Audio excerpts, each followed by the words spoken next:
privileged to be here. Thank you so much for all our guests to be here. I want to share that I was born and raised in New York City. Go Yankees.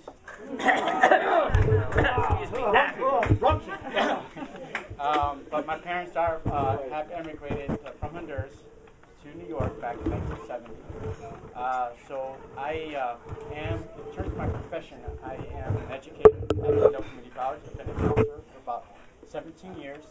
And let me explain why I became a counselor. I was, when my mother was about 6 months pregnant, she had a car accident, and that, of course, affected my development. So thankfully, I was able to survive that accident, but I was born with some deformities. I had strabismus. My jaw didn't form. I had bad hearing. And you're a Yankee fan? Well, yeah, that's not debilitating. But I had a lot of issues as a child, so I grew up with a lot of, kids making fun of me. It really affected my self-esteem, and so I knew that I really didn't have the best school experience.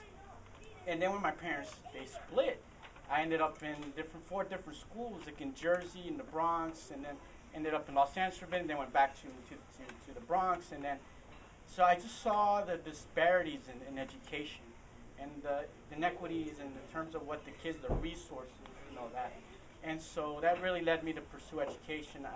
After high school, actually almost did not make it out of high school because of gang violence. I was never in gangs, but I was stabbed multiple times because of being in the wrong place at the wrong time. But I survived it. But again, just the gang-ridden, violence-ridden neighborhoods, really, I knew I needed to get away and get an education. So I went and got my bachelor's degree at Cal State Northridge. And then from there, went on and got my master's degree in counseling.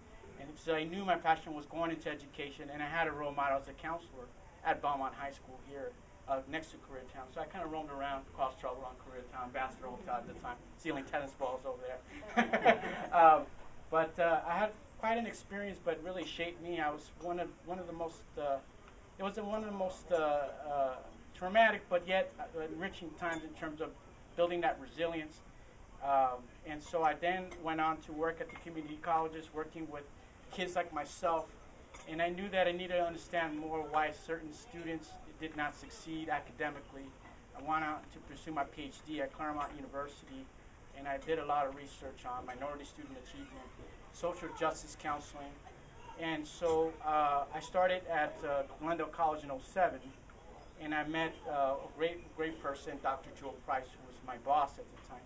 And she was involved in Rotary, and she asked me to start a Rotaract Club in '07, and so it from nothing it became this really very successful club. It got the most outstanding club of the year award, and then I was asked to serve as district Rotaract chair back in 2010 for the old district 5260, and so I really had a good time doing Rotaract, and so I knew that being a social justice counselor. And I say social justice because in order really to provide a student with the resources and the means, we got to understand the kinds of inequities and discrimination, racism, all kinds of things that they go through each day, violence, and to understand that, to really help them, you got to understand the kind of community resources out there. So I knew that Rotary was going to be the perfect avenue for me to get to know the community leaders, and for me to at least provide them with those types of resources outside the college. So that's why I'm involved in Rotary, kind of a little bit about myself. But I really, really appreciate your time and privilege to share.